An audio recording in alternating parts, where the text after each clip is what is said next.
इस पत्ते में सूर्य, चांद, सितारे सब समाये हुए हैं। सूर्य के बिना इस पत्ते का अस्तित्व नहीं होता, बादलों के बिना वर्षा नहीं होती और वर्षा के बिना ये पत्ता नहीं होता। पृथ्वी, अंतरिक्ष, समय, मन सब इसमें समाये हैं। जैसे इस पत्ते का ना कभी जन्म हुआ, वैसे मेरा भी कभी जन्म नहीं हुआ। हम सब केवल प्रकट हुए हैं, इसीलिए हम कभी मृतक नहीं हो सकते, केवल अप्रकट हो जाएंगे। सारा ब्रह्मांड एक दूसरे से जुड़ा है और इसमें कोई द्वैत नहीं, अद्वैत है। प्रकृति का एक रूप ये पत्ता है, मैं हूं, हम सब हैं।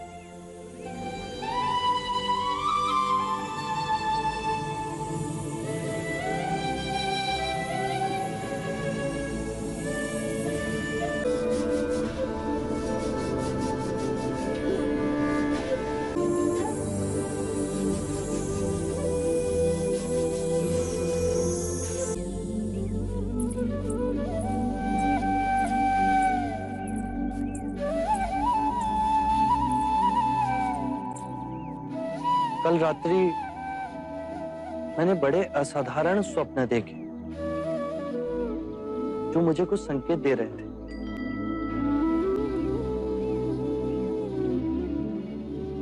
प्रथम स्वप्न में मैंने देखा कि ये पराक्रमी पृथ्वी मेरा बिछोना है, पर्वतों का राजा हिमालय मेरा सिरहाना है, मेरी बाईं भुजा पूर्व के महासागर पे विश्राम कर रही है, मेरी दाईं भुजा पश्चिम के महासागर में टिकी, मेरे दोनों चरण दक्षिण महासागर के जल से प्रक्षालित हैं। दूसरे स्वप्न में मैंने देखा कि मेरी नाभि से त्रिया नामक घास का तिनका उगा और बढ़ता ही रहा जब तक उसने बादलों को ना छू लिया। तीसरे स्वप्न में मैंने देखा कि हर रूप, हर वर्ण, हर रंग के असंख्य मनुष्य मेरे चरणों में अंजलि दे रहे हैं।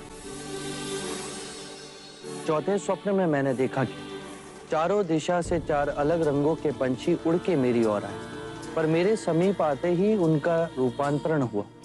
वो अपने विभिन्न रंगों को त्याग शुभ्र श्वेत रंग के हो गए।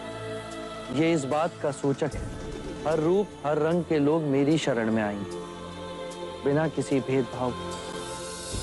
पांचवें स्वप्न में मैंने देखा कि मैं एक गोबर और लीद के पर्वत के नीचे खड़ा हूं। फिर मैं उस पर्वत के शिखर पर चढ़ा और लौट कर नीचे आया, पर मैं मलिन नहीं हुआ। यह संकेत देता है कि मैं जीवन की दलदल में रहकर भी पुनीत रहूंगा। आपके सपने तो हमें समझ ही नहीं आए। मैं भी इन सपनों का अर्थ ढूंढ रहा हूं। मेरे अंतर मन से एक स्वर उठ रहा है कि मैं सद्धर्म का मार्ग पाने वाला हूं। पहले ये खीर तो खा लीजिए।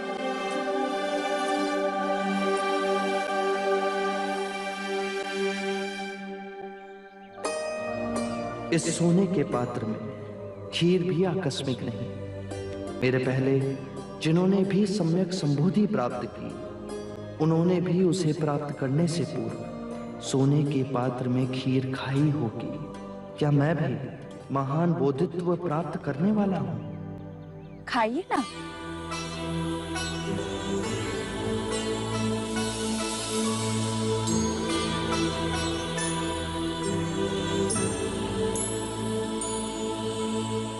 क्या ये स्वर्ण पात्र तुम मुझे दे सकती हो?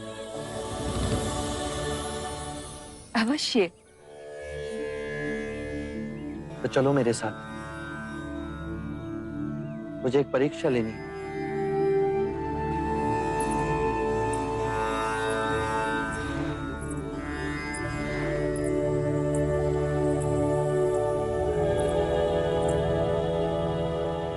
ये कैसी परीक्षा है?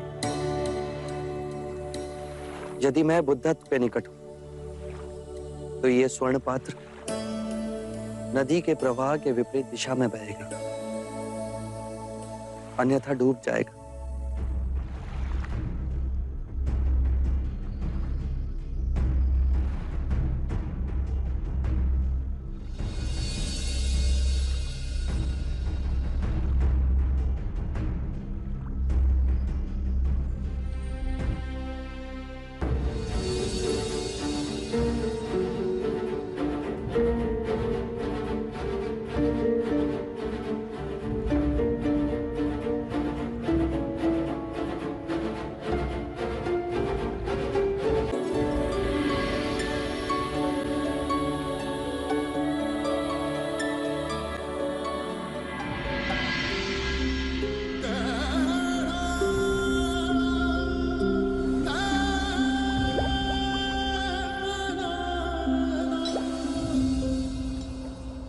चाहे मेरी चमड़ी झुलस क्यों ना जाए, चाहे मेरे हस्त क्षीण क्यों ना हो जाए, चाहे मेरी अस्थि चूर चूर क्यों ना हो जाए, पर अब मैं अपनी साधना के आसन से नहीं उठूंगा। केवल ज्ञान प्राप्त हो, नहीं तो मेरे प्राण जाए।